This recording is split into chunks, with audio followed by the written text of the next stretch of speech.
નમસ્કાર. દિવસભરના તાજા સમાચારોમાં તમારું સ્વાગત છે. તમારી સાથે હું છું પિનલગીરી ગોસ્વામી.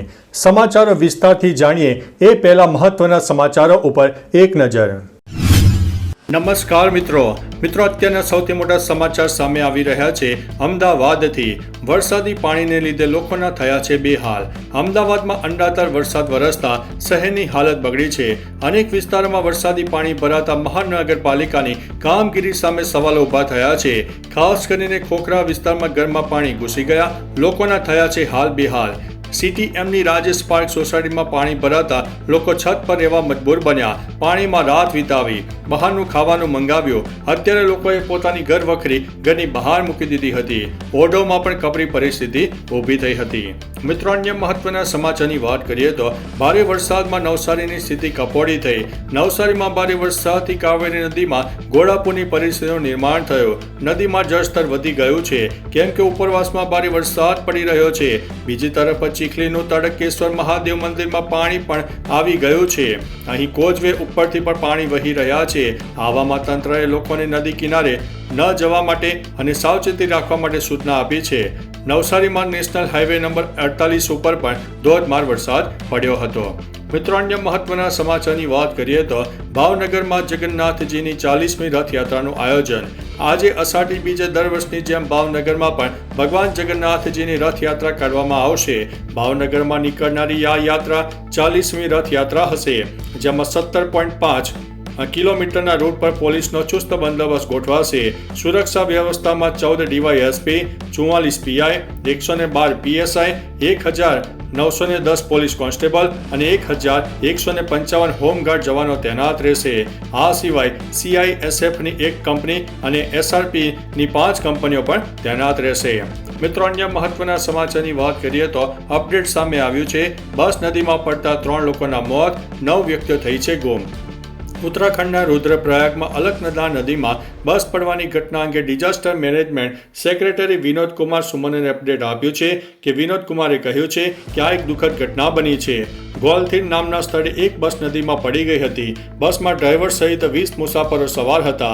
અમે 8 લોકોને બચાવવામાં સફળતા રહ્યા છે. અત્યાર સુધીમાં 3 લોકોના મોત થયા છે. બાકીના 9 લોકોની શોધખોળ ચાલુ છે.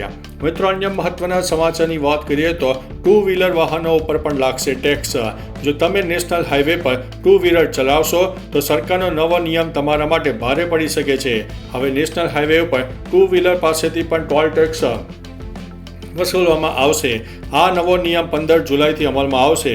નવા નિયમ મુજબ 2 વ્હીલર વાહનોને ફાસ્ટેગ દ્વારા ટોલ ચૂકવવો પડશે. જો કોઈ નિયમનું ઉલ્લંઘન કરશે તો તેને 2000 રૂપિયાનો દંડ ભરવો પડશે. મિત્રો, અન્ય મહત્વના સમાચારની વાત કરીએ તો આનાથી મોટો એકતાનો કયો દાખલો હોય? આજે ભગવાન જગન્નાથજીની 148મી રથયાત્રાનું આયોજન છે, ત્યારે મુસ્લિમ બિરાદરોએ કોમી એકતાનો દાખલો બેસાડ્યો છે.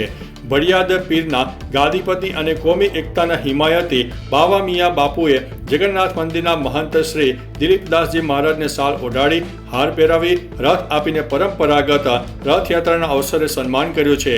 દરગાહ શરીફની કમિટીએ રથ આપીને કોમી એકતાનો દાખલો બેસાડ્યો છે. વર્ષોથી આ પરંપરા ચાલતી આવે છે. મિત્રો, અન્ય મહત્વના સમાચારની વાત કરીએ તો 15 કિલોમીટરનો લાંબો ટ્રાફિક જામ.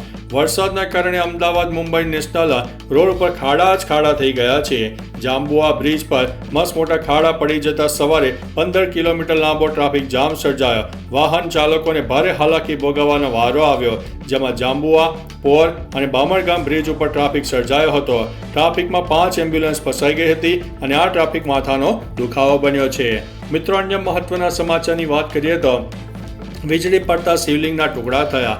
પાલનપુરના રતનપુર ગામે રામેશ્વર મહાદેવના મંદિરમાં શિવલિંગ ઉપર વીજળી પડી, જેમાં શિવલિંગના જલધારા પર વીજળી પડતા પથ્થરના ટુકડા થઈ ગયા હતા. ટુકડાઓ 200 ફૂટ દૂર જઈને પડ્યા હતા. જો કે શિવલિંગ સલામત છે. મંદિરના ઉપકરણોને નુકસાન થયું છે. શિવલિંગ પર સીધી વીજળી પડવા છતાં કોઈ નુકસાન ન થયું, જેને લોકો ચમત્કાર માની રહ્યા છે. મિત્રો, અન્ય મહત્વના સમાચારની વાત કરીએ તો નવસારીમાં SDRFની ટીમ એલર્ટ, 66 રસ્તાઓ બંધ. નવસારી જિલ્લામાં SDRFની એક ટીમ તૈનાત કરવામાં આવી છે, જેમાં 24 સભ્યો સામેલ છે. જિલ્લાની હાલની સ્થિતિની વાત કરીએ તો તેની કાવેરી અને ખરેરા નદીમાં પાણીની ભારે આવક થઈ રહી છે.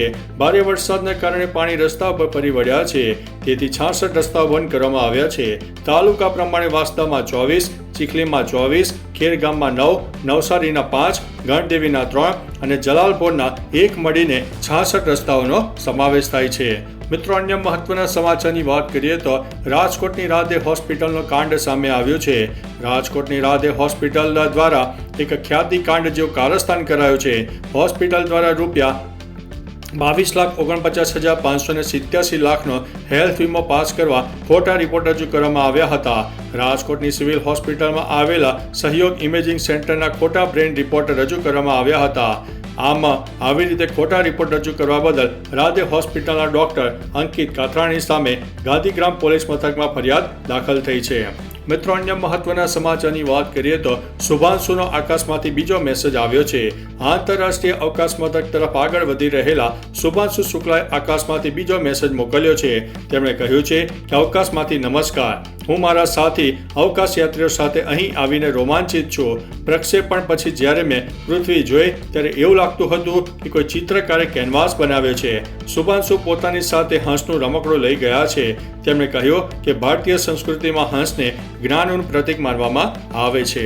મિત્રો, અન્ય મહત્વના સમાચારની વાત કરીએ તો નદીમાં બસ ખાબકી, 1 ગુજરાતી સહિત 3ના થયા છે મોત. ઉત્તરાખંડના રુદ્રપ્રયાગમાં એક ટ્રાવેલર બસ અલકનંદા નદીમાં પડી ગઈ હતી, જેમાં એક સુરતના રહેવાસીનું મોત થયું છે.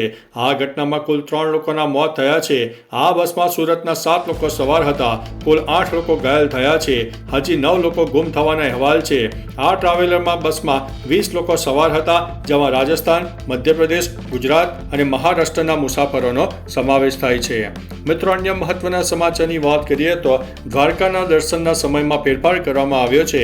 દ્વારકા જગત મંદિરમાં અષાઢી બીજના દિવસે રથયાત્રાની ઉજવણી કરવાની હોવાથી મંદિરમાં ભગવાનના દર્શન કરવાના સમયમાં બદલાવ કરવામાં આવ્યો છે.